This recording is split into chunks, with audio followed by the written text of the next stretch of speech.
साथियों नमस्कार, मेरा नाम है पवन कुमार। आपका स्वागत है राजपथ पर। उत्तर प्रदेश के राजधानी लखनऊ में एक और बैठक संपन्न हुई। छत्तीसगढ़, मध्य प्रदेश और बिहार। इस वक्त हमारे साथ बिहार की कमेटी मौजूद है, बिहार के पदाधिकारी मौजूद हैं। उनसे हम बात करेंगे, जानने की कोशिश करेंगे। हमारे साथ स्टेट कोऑर्डिनेटर मौजूद हैं, उनसे बात करते हैं। आज की बैठक को कैसे देखते हैं आप? सबसे पहले आपको जय भीम। बसपा सुप्रीमो परम आदरणीय बहन कुमारी मायावती जी ने आज ऑल इंडिया की बैठक बुलाई, जिसमें बिहार स्टेट, मध्य प्रदेश स्टेट और छत्तीसगढ़ 3 राज्यों के कोऑर्डिनेटर्स, स्टेट कमेटी और जुम्मेदार साथी बाम सिफ के पहुँचे। माननीय बहन जी ने कई मुख्य बिंदुओं पर चर्चा की, जिसमें पहला संगठन को जोन स्तर के साथ साथ में जिला कमेटी, विधानसभा कमेटी और बूथ सेक्टर कमेटी के साथ साथ में बूथ कमेटी तक संगठन को मजबूत करना है।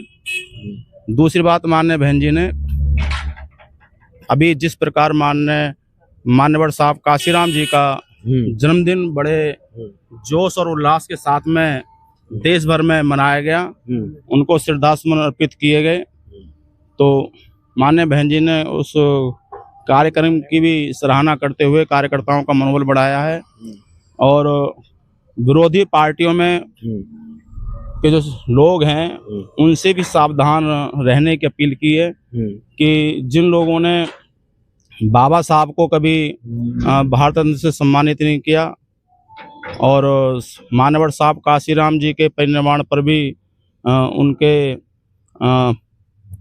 केंद्र सरकार ने, कांग्रेस की पार्टी ने उनको एक दिन का भी अवकाश घोषित नहीं किया।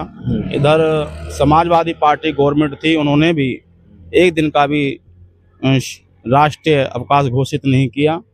तो आज ये साहब काशीराम जी की जयंती मना रहे हैं, ये इनका दोहरा चाल चरित्र चेहरा है। इससे बहुजन समाज के लोगों को सावधान रहने की ज़रूरत है। यहाँ तक कि जो कासगंज जिला का जो नाम साहब काशीराम जी के नाम पर रखा गया, उसको भी सपा की सरकार ने बदलने का काम किया। तो ये चुनाव के समय पर ये लोग साहब काशीराम जी की याद इनको आ रही है, बाबा साहब की याद इनको आ रही है, जबकि इन्होंने अपनी रहते हुए अपनी पार्टियों की सरकारों में इन्होंने कभी बाबा साहब को सम्मान नहीं दिया, साहब काशीराम जी को सम्मान नहीं दिया। और सबसे पहले साहब काशीराम जी को भारत रत्न देने के बाद परम आदरणीय बहन कुमारी मायावती जी ने की, और ये लगातार माननीय बहन जी बात को उठाती रहती हैं। तो जो लोग कहते हैं कि साहब काशीराम जी को भारत रत्न मिलना चाहिए, तो उन्होंने बाबा साहब को भारत रत्न से सम्मानित नहीं किया, तो साहब काशीराम जी का नाम लेकर के दलित समाज का वोट अपने पक्ष में करने का वो लोग प्रयास कर रहे हैं, लेकिन ऐसा होगा नहीं। बहुजन समाज जागरूक है, बहुजन समाज के लोग जागरूक हैं। बहुजन समाज पार्टी के जो कार्यकर्ता हैं उन सबको मालूम है कि कांग्रेस सांपनाथ है तो बीजेपी नागनाथ है। इस बार उत्तर प्रदेश में 5वीं बार बहुजन समाज पार्टी की सरकार बनने जा रही है। माननीय बहन जी के द्वारा सभी स्टेट पदाधिकारियों से लेके बूथ कमेटी के कार्यकर्ताओं सभी का मनोबल बढ़ा हुआ है। सभी लोग अपने कमेटियों को दुरुस्त करने में लगे हुए हैं। समीक्षा, हर महीने समीक्षा करने में हमारे सभी सम्मानित साथी लगे हुए हैं। आज माननीय बहन जी ने इन्हीं सभी बातों को ध्यान में रखते हुए हमें अब बाबा साहब, परम पूज्य बाबा साहब डॉक्टर भीमराव अम्बेडकर जी की जो जयंती का प्रोग्राम है 14 अप्रैल का, उसको बड़े स्तर पर माननीय बहन जी ने मनाने के लिए आह्वान किया है और खुले में प्रोग्राम करने के लिए बोला है।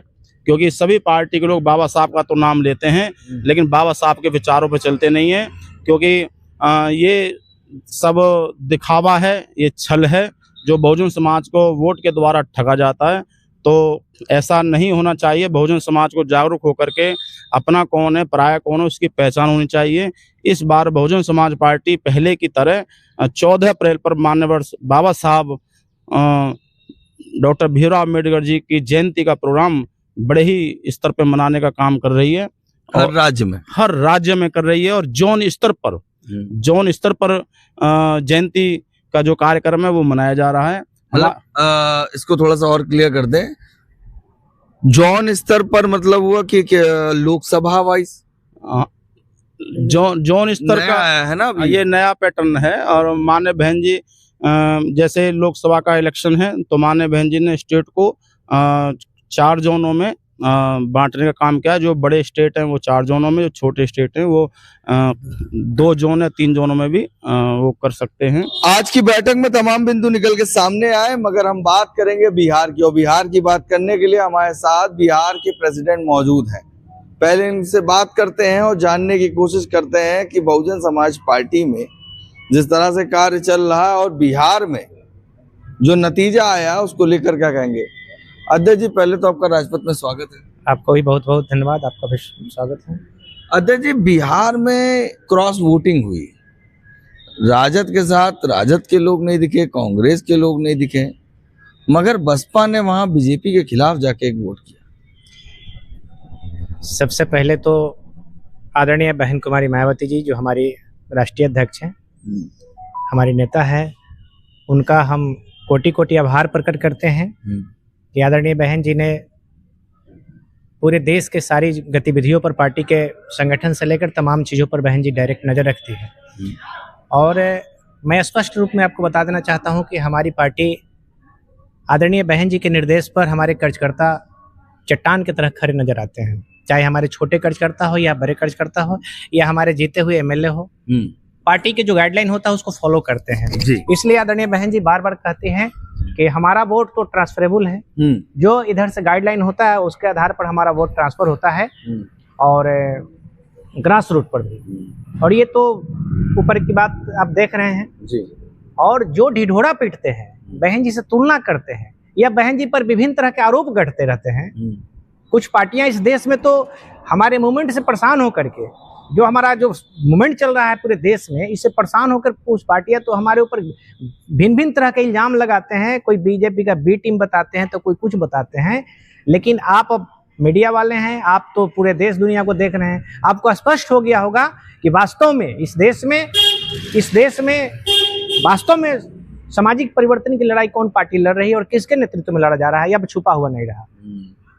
अब जो है जिनके पास में जिनके कैंडिडेट वहां थे राज्यसभा में, महागठबंधन के कैंडिडेट थे, जिसको इंडिया गठबंधन कहते हैं, आरजेडी ने अपना उम्मीदवार बनाया था, उनके साथ कांग्रेस भी उसका नेतृत्व कर रहे हैं। लेकिन अब पता करिए कि आरजेडी के खुद अपना विधायक और कांग्रेस के खुद का विधायक जो है महागठबंधन से खिलाफ जाकर बीजेपी को वोट किया। आपने तो आदरणीय बहन जी जो बार बार कहती हैं कि कांग्रेस ही बीजेपी है और बीजेपी ही कांग्रेस है, दोनों में कोई अंतर नहीं है, एक नागनाथ है दूसरा सांपनाथ है। और बाकी छोट भैया पार्टियां जो है, जो कांग्रेस बीजेपी को पालकी बनाकर ढो रही है, जो ताकत दे रही है, वे निश्चित रूप से हरे घास की हरे सांप है, आस्तीन की सांप है।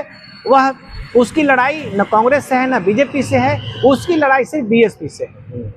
और इसीलिए षड्यंत्र करके छोटे छोटे चमचा पाल बना रखे हैं। तो आपने जानने की कोशिश तो की होगी ना इस मामले में कि ऐसा क्यों हुआ। जब भाजपा के खिलाफ लड़ाई लड़ी जा रही थी, चुनाव में भी इन्होंने कहा कि हम भाजपा के खिलाफ लड़ रहे हैं, एमआईएम और बसपा तो साथ में दिखी भाजपा के खिलाफ, मगर वहीं पे राजद और कांग्रेस जो विधायक जनता ने जिनको जिताया उनका विरोध में जाना कैसे? वो तो जवाब जिनके विधायक क्रॉस वोटिंग किया या वोटिंग में एब्सेंट रहे हैं उसका जवाब तो जो उसके नेता देंगे, हम उनका जवाब देने की कोई जरूरत नहीं है।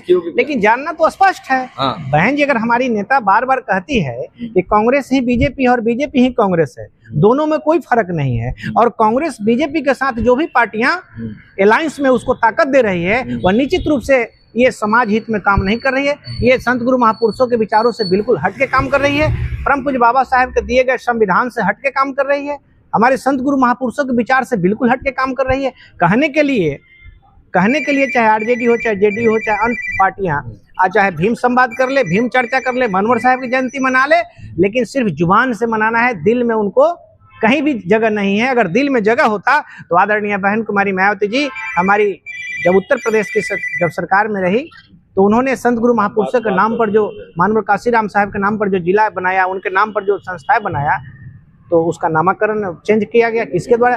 भले वो जयंती मना ले, लेकिन आप तो देख रहे हैं कि अगर उनके अंदर निष्ठा होती, अगर सच्ची श्रद्धा होती, तो आज बीजेपी भी उसको अभी तक बहाल नहीं की। तो वही है, जो काम कांग्रेस किया वही काम बीजेपी कर रही है, वही काम उनके चमचे कर रहे हैं जो उनके साथ जुटे हुए पार्टियां हैं। जो हालात उत्तर प्रदेश में है वही हालात बिहार में है। तो बिहार के तमाम हमारे लोग इस बात को अब समझना शुरू कर दिए, समझ रहे हैं। और आदरणीय बहन जी ने जो आज जो अर्जेंट मीटिंग बुला करके जो दिशा निर्देश जारी किए हैं, निश्चित रूप से हम लोग उस बहन जी के एक एक बातों को हम लोग ग्रास रूट पर अमल करने का काम करेंगे।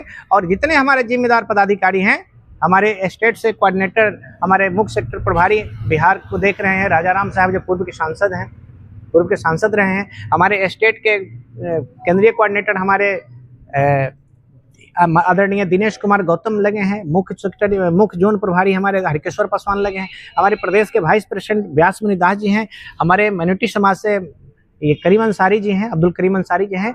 ये सभी लोग जो है एकदम पूरे तन्मयता के साथ एकदम युद्ध स्तर पर सब लोग लगे हैं। निश्चित रूप से आने वाला 2029 में जो बिहार में जो लोकसभा के चुनाव है, इस बार हम लोगों ने दृढ़ संकल्पित किया है, सब लोगों ने हम लोग दृढ़ संकल्प किया है कि इस बार पार्लियामेंट चुनाव में बहन जी के हाथों को मजबूत करने के लिए बिहार से भी सम्मानजनक पार्लियामेंट का सीट हम लोग निकाल कर देने का काम करेंगे। अभी 29 में देरी है, मगर इसी साल में 14 अप्रैल है। इसके लिए कैसे तैयार है प्रदेश? क्योंकि आप प्रदेश अध्यक्ष हैं, थोड़ा सा बताएंगे। आप तो जानते हैं कि बहुजन समाज पार्टी के संस्थापक और जन्मदाता मानवर श्री कांशीराम साहब 14 अप्रैल 1984 को बहुजन समाज पार्टी का स्थापना हुआ। तो बहुजन समाज पार्टी पूर्ण रूपेण तमाम संत गुरु महापुरुषों को साथ साथ परम पूज्य बाबा साहेब डॉक्टर बी.आर. अम्बेडकर के विचारों को, उनके दिए गए संविधान को बहुजन समाज पार्टी इम्प्लीमेंट करती है, उनके 100% उनके बताए हुए रास्तों पर चलती है। इसलिए 14 अप्रैल की जयंती बहुजन समाज पार्टी की जो 14 अप्रैल बाबा साहेब की जयंती है, बहुजन समाज पार्टी के तत्वाधान में पूरे बिहार में मनाया जाएगा। और अभी तत्काल जो है बिहार को 4 जोनों में डिवाइड कर दिया गया है। 4 जोन में बड़ा भव्य कार्यक्रम होगा। और जो हमारे जोन स्तर पर जो पदाधिकारी और सेंट्रल लेवल से जो हमारे पदाधिकारी लगा है, सब लोग इस काम में रहेंगे। हमारे कोई ना कोई पदाधिकारी, वरिष्ठ पदाधिकारी किसी न किसी कार्यक्रम रहेंगे। और बहुत बढ़िया संदेश हम लोग बिहार से 14 अप्रैल को देने जा रहे हैं। आप समझिए कि 14 अप्रैल को जो कार्यक्रम की तैयारी है वो पूरे देश में होगी। एक बड़ा संदेश बहुजन समाज पार्टी देने जा रही है। पूरे देश में भविष्य की राजनीति को लेकर चिंता बढ़ी हुई है, क्योंकि बिहार में जो वाकया हुआ वो चौंका देता है। जहां बात कर रहे थे एनडीए के खिलाफ लड़ने की, इंडिया अलायंस जो बना हुआ था, राजद के साथ कांग्रेस ने दिखाई दिया, वहां ओवैसी ने और बसपा सुप्रीमो मायावती ने वोट क्रॉस वोटिंग जाकर भाजपा के खिलाफ दिया। एक विधायक ने पूरा खेल बिगाड़ दिया। और हमने बात करने की कोशिश की, प्रदेश अध्यक्ष से जानने की कोशिश की, इन्होंने भी तमाम सवालों का जवाब दिया कि कांग्रेस को जवाब देना चाहिए मगर चुप बैठी हुई है, राजद को जवाब देना चाहिए मगर चुप बैठी हुई है। और सवाल करते हैं बी टीम की। असल में बी टीम का रोल कौन प्ले कर रहा है, ये समझने की जरूरत है। बने रहिए हमारे चैनल के साथ, तब तक के लिए धन्यवाद।